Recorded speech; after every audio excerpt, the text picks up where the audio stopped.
you? Oh, hello, besties. This video, I'm going to be reading the Naturals box set. I have no idea if this has any other name than just the Naturals. I don't think it does. This box set was sent to me like this. Why? That's is literally. It didn't come in a box. It had the shipping tag on the outside of it.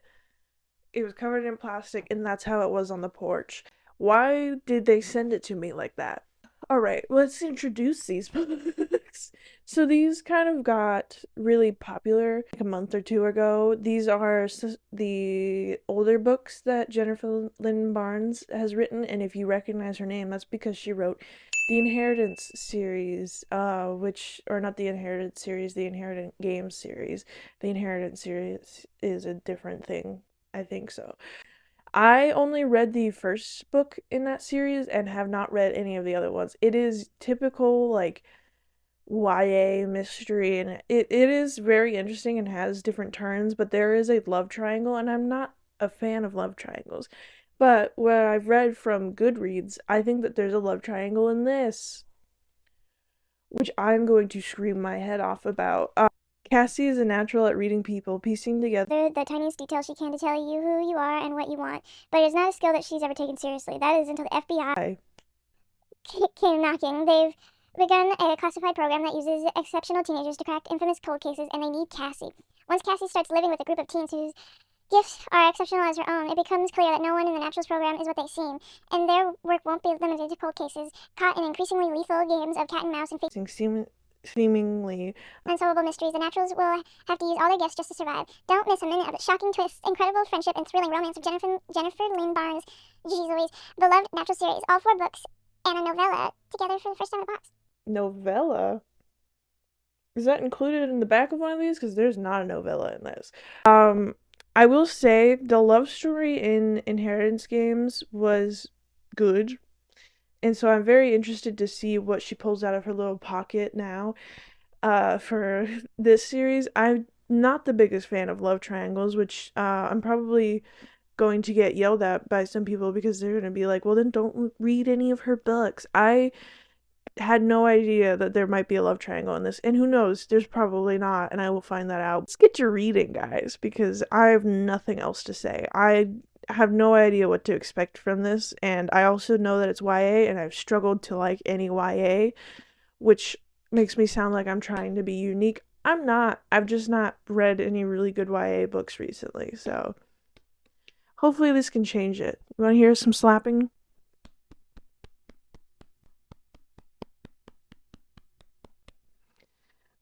That's the weirdest thing I could have done. All right.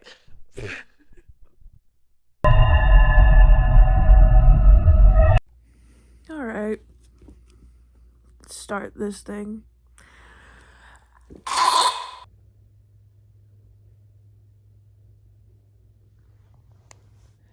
already don't like this man. What is happening? Oh no. Oh no. Hello. You could probably tell, but it's the next day. This book, I sat and finished it in one day. One day. This is 308 pages. Just to let you know. I rated The Naturals by Jennifer Lynn Barnes 4 stars. And let me tell you, I have some notes and things that I want to talk about. Now, are some of them spoilers? Probably. Sorry, I don't mean to spoil stuff. Let's get into the characters that we meet in this. We meet Michael, who reads emotion. We meet Leia, who can tell if you're lying. We meet Sloane, who is good with numbers and probabilities. We meet Dean, who is the son of a serial killer and is able to get into the head of a killer and basically do the same thing that Cassie does, where she can look at people and kind of tell if they're like a student at a university, they're married, or they're, da da da da. He can also do that, but in a more concerning way. I was right about there being a love triangle, which I hate. I hate love triangles.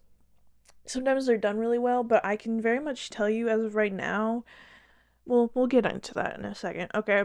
So basically the premise of this is that Cassie's mom was killed 5 years ago before the beginning of the book. Cassie was the one who found the bloody room, but not her mom's body. Since her mother's missing, presumed death, Cassie moved in with her dad's side of the family. Her dad left because he's in the military, so she stayed with her Nonna.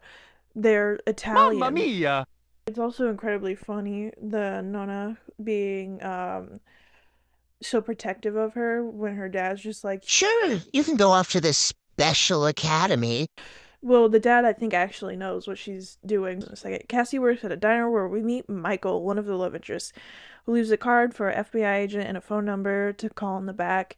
And because her mother's death hasn't been solved, she hopes it's about that. But we learn through meeting Agent Briggs, who's important, that isn't about her mom, but an opportunity to become a natural. I wrote hate the name, by the way. It's such a cheesy, you could tell that it's YA, like cheesy YA name. Honestly, that's fine. We learned that the Naturals are a group of teenagers who are helping solve cold cases, each with a unique ability to help profile killers, like I mentioned at the beginning what their abilities are. Yeah, with body language and stuff like that. The case that Brig and the other guardian slash teacher, Locke, ties back to a murder. They have similar stuff that Cassie thinks ties back to her mom's murder. But of course, since they're teens, they're not allowed to work on active cases as that would put them in danger, which understandably they're not even of legal age. I don't think any of them are. She didn't really mention the age of anybody else. She was just kind of like, I think she said Michael was a minor, so he might be 17. I'm not sure about everybody else's ages, but yeah. But each one of the Naturals wants to help solve the case instead of getting nowhere on cold cases, so of course they get involved. Of course. I mean, if you like have read any book in history that's about like Good Girl's Guide to Murder, where she's, told not to get involved in these things, and of course they get involved in those things. So, and as things get more and more intense, I truly could not have guessed that ending. It like every murder mystery book, just tends to escalate towards the end, which, makes sense. Majority of books do that. This one, I was so confused but so interested at the same time. I will say, if anybody, every time somebody says, "Oh, I guess the ending of a book," I tend not to believe them, because there's like, maybe it's just because I'm dumb and I can't usually guess that many ending of books. That's how you know it's bad, when I know the ending of a book. The characters, so we have Sloane. She's probably my favorite. She's annoying but incredibly smart. They all are. And apparently if you give her coffee, it's like giving her cocaine. She rattles off like statistics about random stuff, and I personally find it humorous. I can understand why it's annoying to the other characters, and I think that's why I find it funny, is because it is annoying. Like, I resonate with her so much. Just like not knowing how to comfort somebody, and you just talk about like something that does not make it better. She's that kind of character. Leia, I think that's how you pronounce her name. It's spelled Lia. Is actually annoying, but still lovable. With the ability that she has, which is telling whether somebody is lying or not, she calls out everybody that's lying, which is iconic. She and Michael have had an on and off relationship. I don't know about now, but she still flirts with Michael. And since Michael is a love interest of Cassie, there's like a slight competition, but I really like the fact that she didn't make it so that there was this like hatred between each other and like snobbiness between each other because of that relationship. There is, because of other things that happened in this book, but it's not because of that, and I really appreciate that. I hate when two characters are pitted against each other just because they have the same love interest. Hate it, hate it, hate it. So this is true, but I maybe it'll give you perspective on how I feel about him. Michael is a Michael is a privileged rich boy who has anger issues. He's meant to be comedic and mysterious, but he comes off as cringy to me. So cringy to me. I can understand why you might like Michael. I just hate cocky characters in books. I don't know why, but he is one of them, and I personally like Dean better. Who knows? Maybe throughout this book series, I'll end up hating Dean and loving Michael more. It's the first book in the series, so who knows? Maybe I'll grow to liking Michael, or he'll do stuff that makes me like him better. But right now, he's just like the way that he fights with Dean and like comes off is very. I just don't like it. Don't like it. I don't like it. Dean, now he's actually mysterious. We learn halfway through the book that his dad is a serial killer, and that's why he pushes everyone away because he's terrified of becoming like his dad. Somebody who's able to get in the head of killers and stuff and being terrified that since you're good at it, that you're gonna end up being like your dad who was one. In my opinion, he has a better connection with Cassie, so I like him better as a love interest. Cassie is a good main character, and I feel the whole mystery behind her mother's murder is going to be a big plot point in this series. I guess I could say that about Dean's dad too. Maybe that will be brought up in later books, but the way that in this first book her mother's murder is connected to it makes me think that maybe like other stuff will be connected to it. Oh, I also just wrote the last of my little notes is Michael making fun of Dean pisses me off. His father's a murderer and he's trying not to be like him, and you're sitting over here antagonizing him. What you have no brain cells, you have nothing. So yeah, I rated this 4 stars, not a 5 stars. I feel like it's very weird because she doesn't give descriptions of like places very well. She like just kind of really leaves it up to imagination. Like the house that they're in this book is like barely described. It's like, oh, there's a pool, and then here's our room and a kitchen and a basement, and that's it. Like there's really no actual description. I feel like we don't really focus on Cassie as like a person. We kind of focus on the crimes and stuff, and we do get to know the characters a little bit, but not as much as like, I would want. But I do think that this is a really good start for it, and I am shocked. I think this is like the first time I've ever read a book in a day, and I've read really short books before, but I think that this is like the first time. So kept my interest. And next up, the book Killer Instincts, which is the second book in the series. I don't know what that one is about or what mystery we are following in that, but I will probably update you on it when I start reading it. Very interested to see the relationships continue on in this book series, because so far she has really good characters, and I'm just really hoping that the rest of this series doesn't just fall off after this, because sometimes it does. Okay, so this one apparently, you remember how I said Dean's dad is a serial killer? This is following, they get a case about a copycat of Dean's father.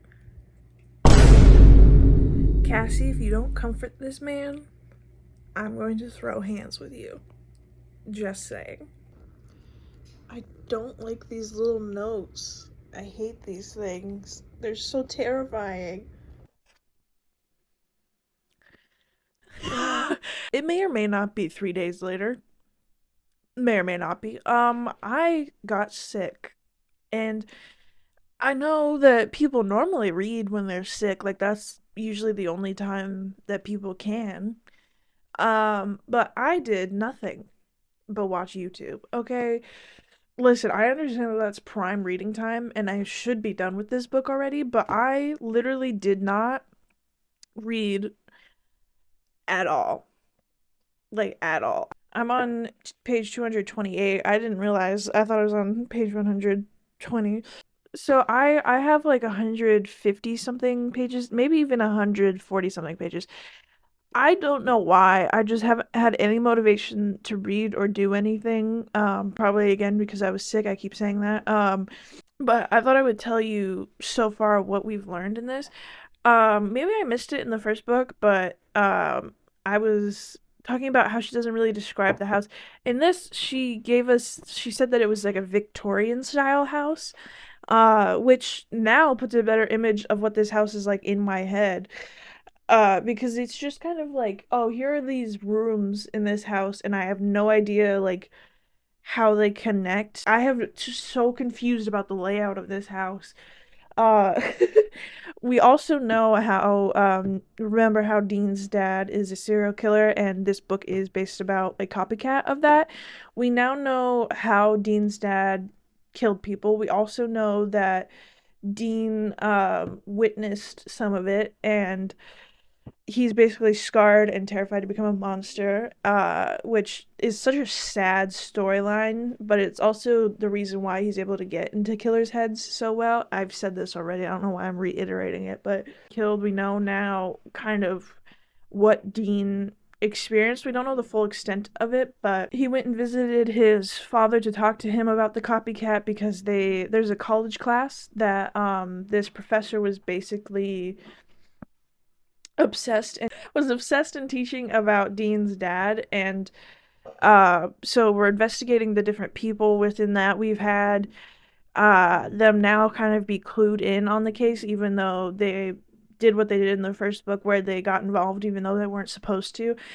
It's so funny though because each time they do that they find something that is like actually important to a case. Oh, also, did I don't think I told you in the opening of this book. It's makes me so sad, but Dean was really happy because they solved a case of a missing little girl, and they got her back home alive.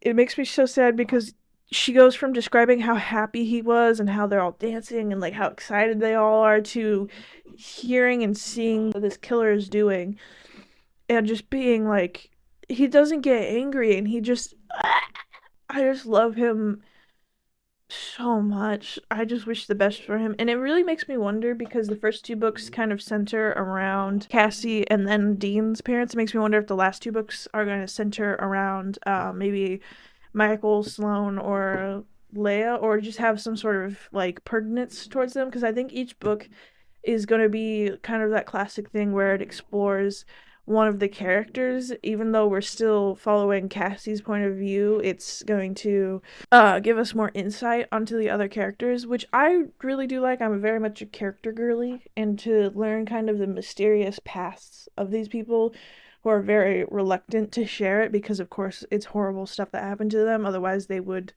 probably not be in the program, which is also another thing that's explored is because of their trauma that they're able to identify things the way that they do and act the way that they do. Like Leah being able to tell when people are lying, that's a kind of thing that somebody who is, or it's theorized that it's somebody who is abused kind of watches out for, and that's why they're able to tell that somebody's lying is for their own safety, and that's why she provokes people. It's a very interesting thing to also talk about because of course things like this have a background behind it and it's not just like, oh, they were born with this ability. And I personally love the storyline of explaining why they are the way that they are, even though Dean's is probably going to be the most sad out of all of them, at least for me, just because I love him so much. Yeah, we've also just the relationships in this are, we've gotten an explanation as to why Michael doesn't like Dean, which is such,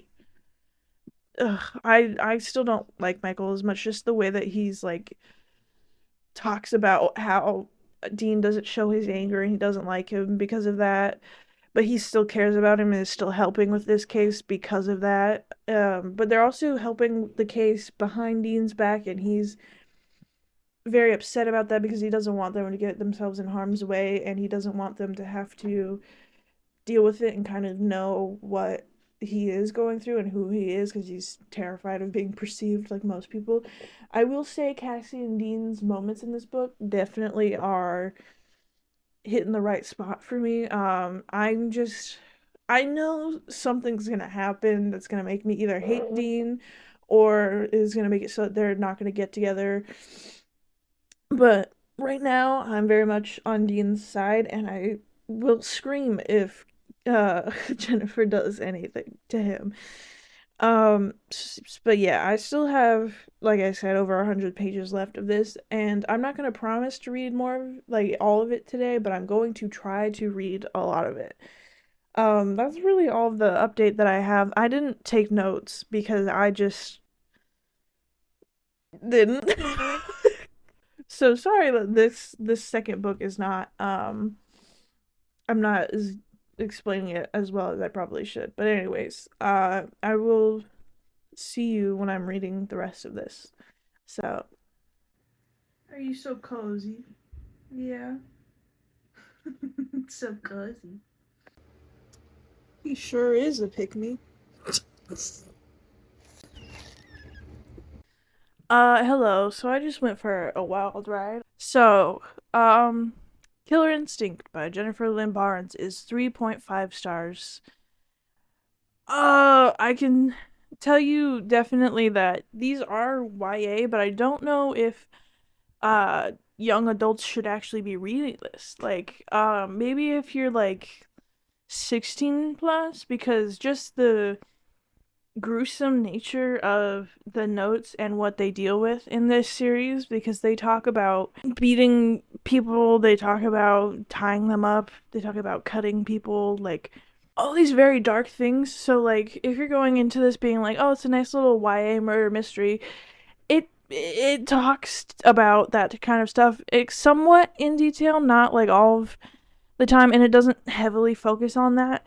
Those little notes, which I don't like them, they are very terrifying. So, in this book, like I said, there's a copycat of Dean's dad. Let me tell you, this, unlike the first one, I was able to predict a lot of stuff just basically because of the clues that they were giving. I was able to guess somebody, like multiple things within this. Not that that takes away from the shock value of this. Both books have ended up with Cassie being kidnapped, so like there's something going on there. The way that she's ended books so far is just like there's this really big event where this person reveals themselves and they're actually going after, you know, the naturals and, you know, like specifically somebody on their team, and it's crazy. I do think that it is a pretty good twist and like actually puts fear into the reader as well, because you don't want any harm to come to the characters that you're reading about.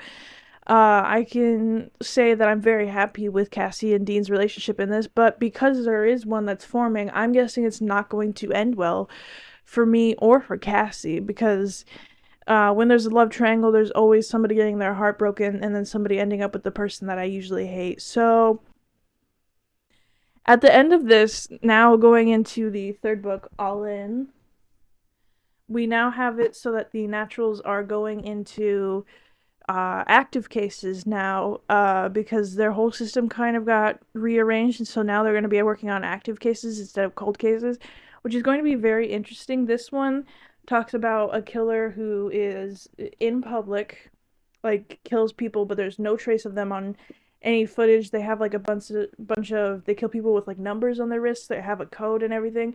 So I'm guessing, if you remember Sloane, my baby girl, I'm guessing that this is gonna have like some of her issues and background in it, and maybe Michael's, maybe Leah's. I don't know. I feel like Sloane because of the numbers thing, but I could be completely wrong with it. So All In is the next book, and then Bad Blood is the last one. Jennifer Lynn Barnes, unless you absolutely give me a reason to hate Dean, like he does something horrible, if you make Cassie end up with Michael, I'm gonna be so mad. And if you've read this book series and you know what happens and you're laughing at me right now, stop. It's gonna hurt my feelings. I need to shut up. Anyways, I will see you tomorrow when I'm reading All In. So, I've read 150 pages of this, and while so far, Cassie at the beginning of the book, she was with her Italian family, and she sees her dad, who's not supposed to be back for a little while, and he's usually not gentle with her, I guess, is what was inferred by that. Or he was being more gentle than usual. So we find out that they think that they found Cassie's mom's body, but it's just like basically bones, which is really messed up. And the time frame kind of fits and everything, but Cassie doesn't want to believe that it's her mom, but she also does at the same time. And Dean helps her look at that case, which, by the way, I love. The relationship's very cute in this. And Michael is spiraling right now. And honestly, I feel a little bad. I was gonna say that I don't care, but I do feel a little bad. I do feel a little bad. Also, Sloane is definitely more of the focus in this book. We are finding out her background. She grew up in Las Vegas. This is taking place in Las Vegas. The murders that are happening are taking place in multiple casinos, and it's the Fibonacci code. I am so sorry. Cannot pronounce that, but that code, it has a spiral and everything's about numbers and stuff. But we see her father and her half brother, and we kind of find out a little bit of her past. We don't fully know it. All I know is I adore Sloane, and if she ends up being hurt or unhappy, I will throw hands with Jennifer Lynn Barnes. And that's not a joke. I also say I'm conflicted about Leah. Just her character. I know it's a very protective thing, and I'm probably going to be heartbroken when I learn about her past. But, like, just the harshness of her character. I think she's meant to be slightly, like, unlikable and, like, very tense. But in this one, she just kind of told Cassia to shut up because everybody else is falling apart. She needs to be, a protector of everybody. I was just laughing at that because I was like, you can't do that? Like, everybody's going through something right now and you can't hold everybody together? Okay. Anyways, 150 pages. I'm liking this one so far. I'm very interested to see whether or not I can predict anything in this, because it is like codes and numbers, and I can probably predict a person. I just don't know if I would be right, because sometimes the other killers I can guess kind of like their motive or their reason why they're doing this. With this, I probably not, because I'm too stupid with numbers to understand that, but thankfully we have Sloane who isn't. So anyways, can you tell that I'm using my book light? I only have 76 pages of All In left. Okay, so I still don't know who this is. There's now new theories that they're throwing in about maybe a cult, which, like, love cult ideas, not actual cults. Her and Dean are really cute, and Michael literally got friend zoned. She was like, "You're the first friend I've ever had." I was laughing at that, because if something happens to where they end up dating, I would just reference that again and again, because I would be very annoyed. And then Leia being like, her finding out that her mom is actually dead, by the way, that it was her body that they found, and her being like, you need to buck up and be like, you can't be sad and everything. And I'm guessing later on in the book or the next book, it's going to be her being like, I'm grateful that Leia distracted me and, like, was so harsh towards me and didn't let me be in my feelings. I'm like, sure, but the fact that she's asking you when you're going through a horrible thing to take care of other people, that doesn't make sense to me. Why do you have to take care of everybody else? Why can't she? I understand she has her own trauma, but, like, everybody else is falling apart. Why can't you? Were there before her, but now apparently everybody only listens to her? Doesn't make sense, but okay. I have an idea of what's happening. I don't know who the killer could be. I think I have, like, the slightest idea who it might be, but then it just keeps getting twisted and turned in my face. Sloane, sweet baby, I'm going to go after Jennifer Lynn Barnes because of what she's doing to poor Sloane. She has not caught a break this entire book. Anyways, I'm gonna finish this, so. What? What? What? What? What? Huh? What is this? What is this? What is this book? What is it? What just happened? What just happened? What just happened? Hi, how y'all doing? So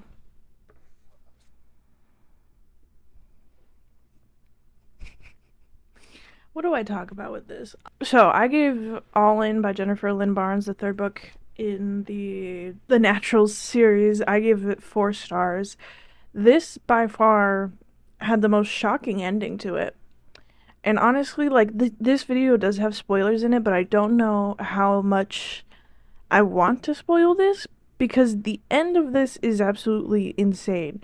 And it's I'm hoping going to be very, like, very big conclusion. In fact, let me read the back of Bad Blood, because it was crazy to me to even read, because this adds new context to everything. When Cassie Hobbs joined the FBI Natural Program, she had one goal: solve her mother's murder. But now everything Cassie thought she knew about that night has been called into question. The people holding the truth captive are more powerful and dangerous than anything the Naturals have faced so far. And Cassie and the team work to uncover the mystery of a group that has been killing in secret for generations. They find themselves racing against a ticking clock. With the bodies piling up, Cassie, Dean, Leia, Michael, and Sloan have to decide what they are willing to risk for a case and for each other. All your burning questions are answered in this shocking conclusion to the Natural series. With that, with the end part of that, where she's talking about all of the things, are we gonna get to learn Leia? I'm calling her Leia, okay? And if that's how you don't pronounce it, I've switched between so many different things in this video, and I'm so sorry about that.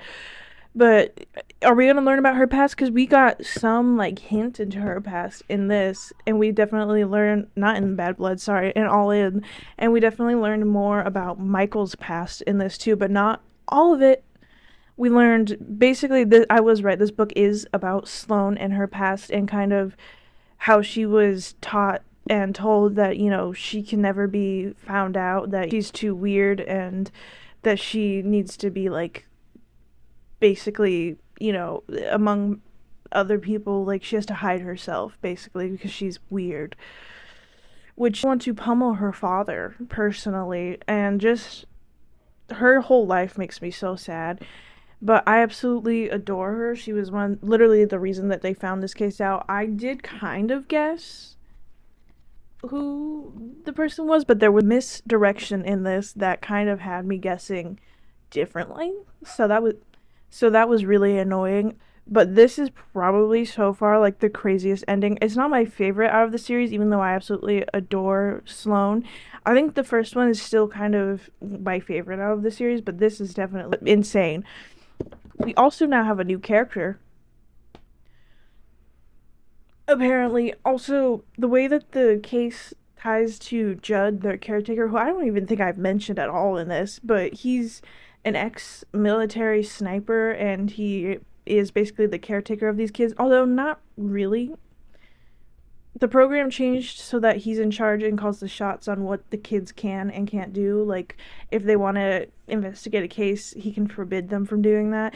So the case that we currently have, and is going to carry on into this book, also ties to him through his daughter, who passed away or got killed by this weird cult. We're getting into cult territory, which, like, again, these books are very unrealistic. None of this would ever happen, but it is so interesting because of how unrealistic it is. It's like, if this was actually happening in this world, people would be dead. These kids would be dead. I haven't been shocked by a plot twist like that in a good minute. I'm interested in what she means by discovering what they're willing to do for each other and the case, because they've gone really far so far in cases like this.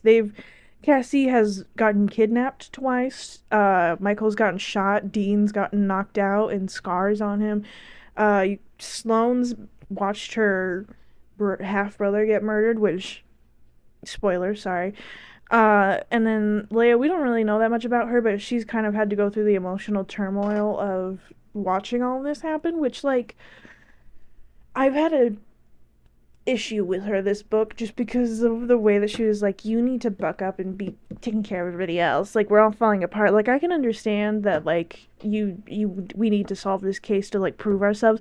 She's just like, everybody else is falling apart, so are you, but you need to get your crap together. Like, it's just a lot to me. I still like Leia. I still like her character. She's still, mysterious, and I can also see how she is harsh because of her background, but that we don't fully know yet, but has been incredibly hinted at. It also makes me wonder how terrifying her background is, the fact that it's been hinted at, and now that we're with cult stuff, they're going to talk about it more.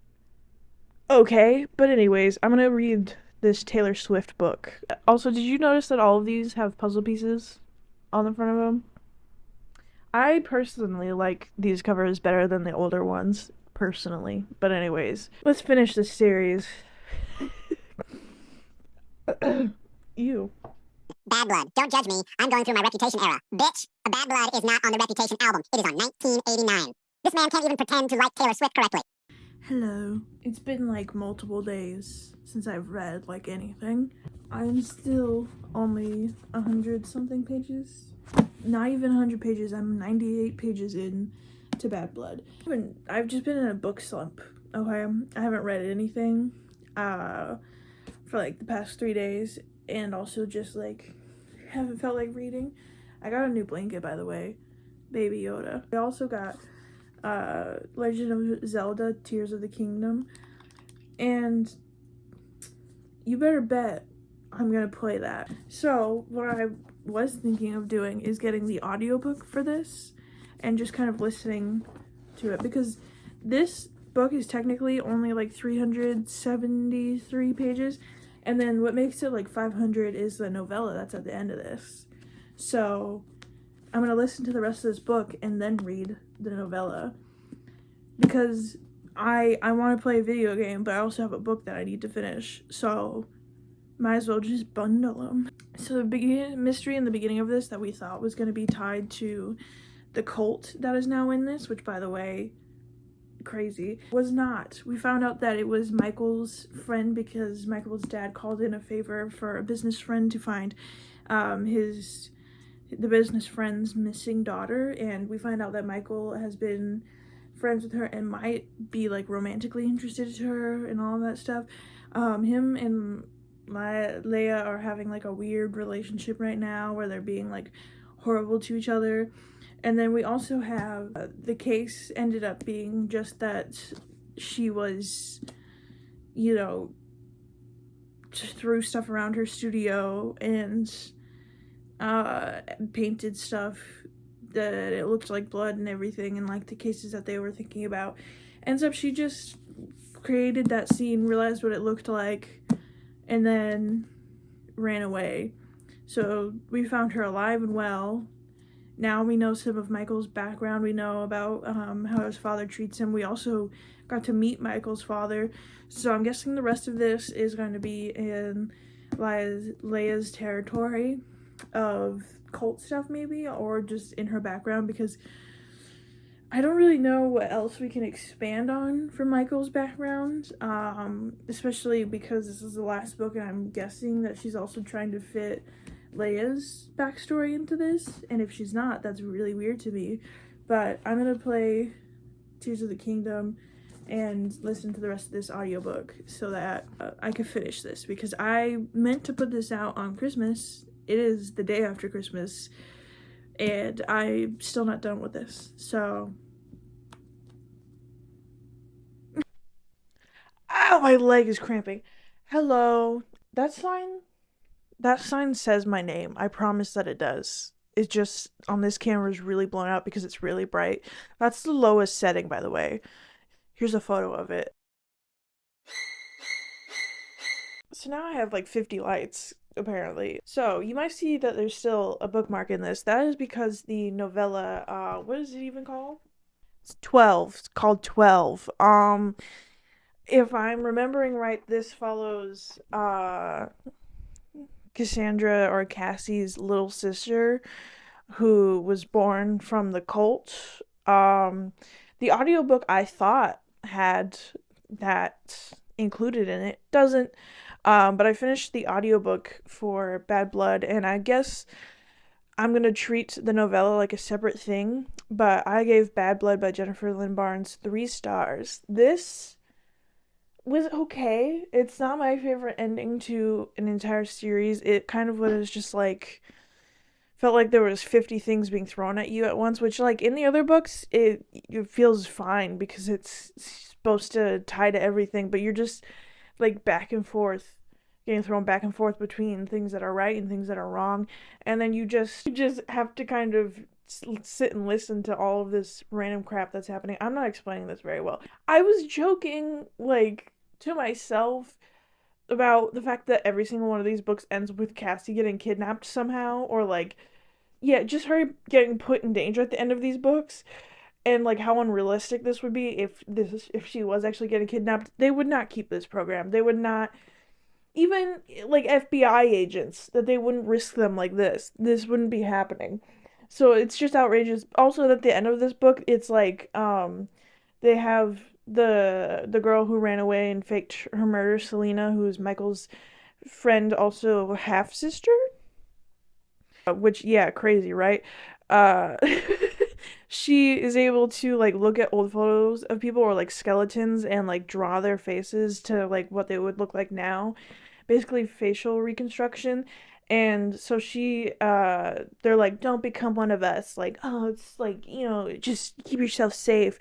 And then like, because they're like, oh, every so many horrible stuff happens being a natural and because you're in so much danger and everything.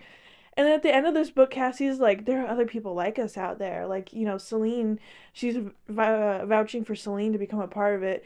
And then she's like, oh yeah, even though I've lived through this horrendous stuff that has happened to me, I've been kidnapped like, what, 4 times? I've been like cut. These people are extremely traumatized and need therapy that you don't offer. Let's make a whole another program. Let's keep this program going of minors who can look for stuff like this. And I'm just like, why would you do that?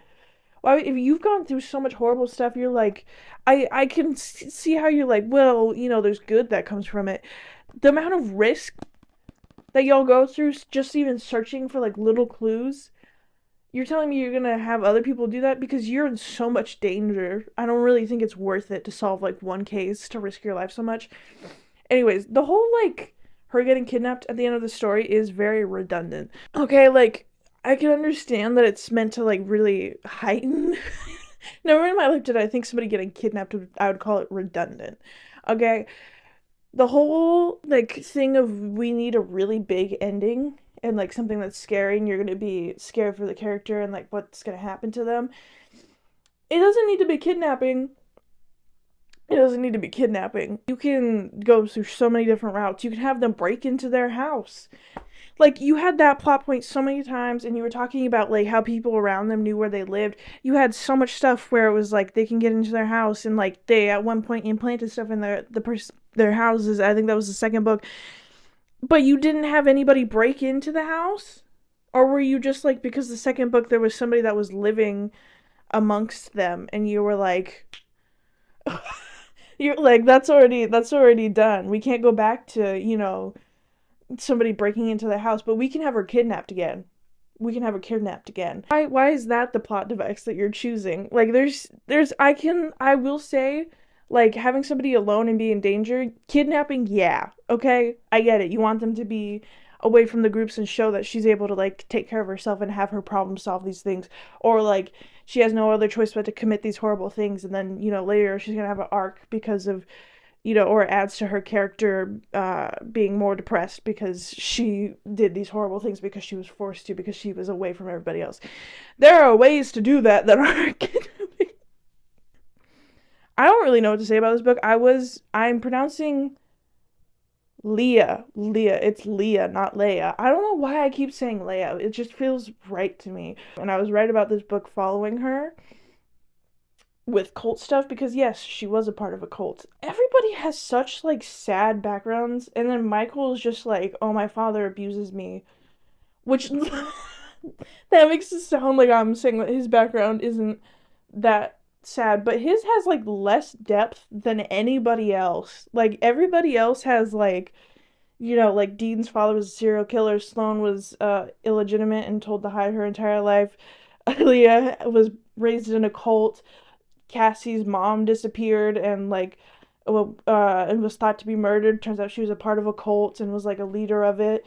Like, and then he's just like kind of there. Not saying that his trauma is any less than everybody else's. I was just like expecting more from his character, just because of like the whole him putting up a front and being like this, bad boy and like brooding and everything. I was expecting more from it. Also, the twist of like I love so much in stories where there's like people are a part of the like people that you trust are part of this thing that you're like looking into and trying to take down, and it's kind of like, oh crap, like I've trusted you this entire time and you just betrayed my trust. That's happened twice now. Listen, the story is so good. It's just a little weird that like multiple things are repeating themselves. Like why is that happening? Like I it's not as much as somebody that they trust, but it's like there. But yes, Cassie's mother is alive. She's not anymore. I don't really know how to feel about the ending of this book. It's sad, but at the same time, it's like I don't know how to feel about this book series in general. I mean, it was a fun time at the beginning, and then towards the end, I kind of just didn't want to read anymore. Not of this book, just like because I became in a book slump. I have been towards the end of the year. I don't know why. The past couple of months, I've just not been wanting to read as much. Depression, maybe? I think that novella will be interesting because I think since we're following Cassie's younger half sister, we might be getting her like going into the program, the naturals program. I could be completely wrong, or we could just be following kind of her life, and maybe like there's residual cult people around and maybe that's what's happening. I have no idea. The ending is crazy in this. Okay, I will say she knows how to end a book, even though yes, it is kidnapping is a part of it. She definitely knows how to give you very crazy. I can say that this was the most crazy ending of any book, which honestly is perfect because it's the last book in a series. That's how it should be. Other authors, keep up. I don't really think I'm gonna spoil the whole ending, but there's betrayal, there's I will say I've enjoyed the fact that she didn't play into the love triangle after Cassie got with Dean, that she kind of was just like, yeah, they're friends. I appreciate that so much. Michael and Cassie just being friends and her being like actually friend zoning him and just being like, you're the first friend I ever had. I think that their relationship's nice in that way. I love Cassie and Dean so much together, okay? They're just two little babies that deserve each other. And if I read anything horrible in that novella happening to them, I am going to Jennifer Lynn Barnes' house and talking to her. I don't think I should threaten somebody online. I love Sloane. I think Sloane deserved a lot better in these books. Like, I feel like she deserved more attention, more love from every other character. Leah, definitely, like, I wish that her walls came down more. They did a lot in this book, but I kind of wish that she became like more vulnerable and like, not completely changed her character, but like was vulnerable and had kind of a conversation and was allowed herself to be comforted by other people.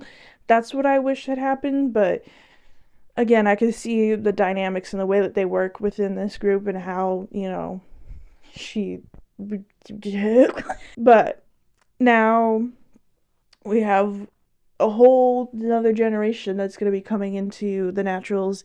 We have them they start working on live cases. We have Lori, I think it's Lori because Cassie's mother's name is Lorelai, and I think her half sister is Lori, if I'm remembering right. I think I forgot what I was just about to say. Oh my gosh. Anyways, I will see when I finish this novella because I really don't have anything else to say. I will try and recap everything for you, but I don't have conscious thoughts right now. Anyways, bye-bye. Hello. So, I read the novella 12, and it basically follows everybody 5 years later, and it follows them with a new but old case where this girl who they saved, I forget, at the beginning of Killer Instincts, I'm pretty sure, and then now she's like 12 years old and is threatening to jump off of a lighthouse. I'm laughing because it's crazy. Unless they look into a murder that has happened where um, these other two kids, I will be talking about um, suicide, just for warning if you want to skip this synopsis. Two people jumped and killed themselves, and then you have one who got pushed. And we basically find out that there's this negotiator dude who talks people into committing because he couldn't save his sister to do it, and he believes that everybody else is in pain and that he needs to help them go out of this world, which is insane to do. I think it's the same as like a mercy killing. They see it as like a mercy killing type thing, which is crazy. Instead of helping these people, you're just doing that. I gave 12 4 stars. It's actually pretty good, and you can actually see more development in their relationships because of how much time has passed, and you can fully see the different perspectives and changes that have happened because of all of their missions and because of the way that their relationships are now, and because they're pretty set in those relationships. Leah is more reciprocating of like basically everything else. She's more reciprocating. You got Sloane, who may or may not be in a relationship, and Celine, who's now I was going to like I usually hate when they like add on characters towards like the end of books, and I'm just like, they create kind of just this weird dynamic, but I love Celine so much. She's like, I don't know, I just really like her. Her and Sloane, love them. Love it. I would love to see more of their relationships. I would love to read more of these books. Although it would have to be like them actually being FBI agents, because I'm tired of the like, are you actually FBI agents? And we have to go around all of these things. That's very annoying.